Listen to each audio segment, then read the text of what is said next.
হুজুরকে হাত বেঁধে পা বেঁধে আর তারবারে নিয়ে যেতে লাগলো।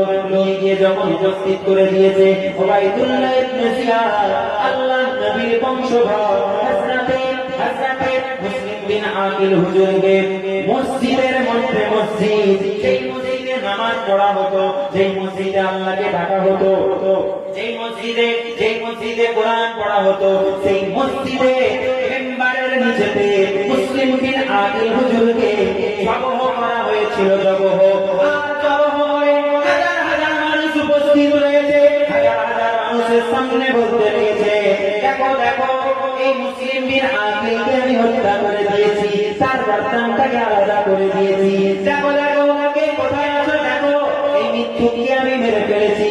ওই সময় এরকম যখন বলতে লাগলো, একজন অন্ধ মানুষ ছিল, অন্ধ মানুষটা সামনে এসে বলতে লাগলো, বলে উবাইদুল্লাহ ইবনে জিয়াদ, তোমার মনে কি একটু করুণা হয় না? তোমার মনে কি একটু দয়া হয় না?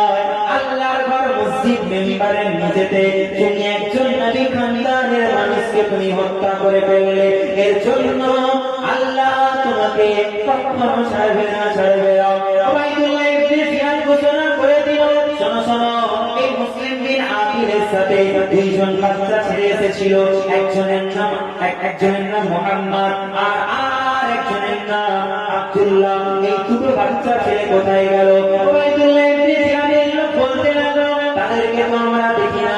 উবাইদুল্লাহ ইবনে জিয়াদ বলে, যাও যাও, তামাম কুফা নগরীটা তন্ন তন্ন করে খুঁজতে লাগো, ওই দুটো বাচ্চা ছেলে যেন কুফা নগরী থেকে না চলে যেতে পারে।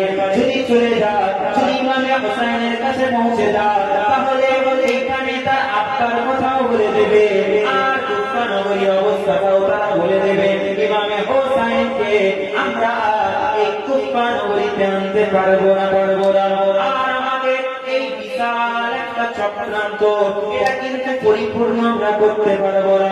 যাও যাও, এই দুটো বাচ্চা ছেলেকে যেই লোকটা খুঁজে আনতে পারবে, আমার দরবারে আনতে পারবে, 1000 সোনার মুদ্রা আমি তাকে উপহার স্বরূপ তার হাতে তুলে দেব। তামাম কুফাবাসীর কাছে এই খবর পৌঁছে গেল, আর কুফাবাসীরা ওই দুটো বাচ্চা ছেলেকে খুঁজতে লাগলো।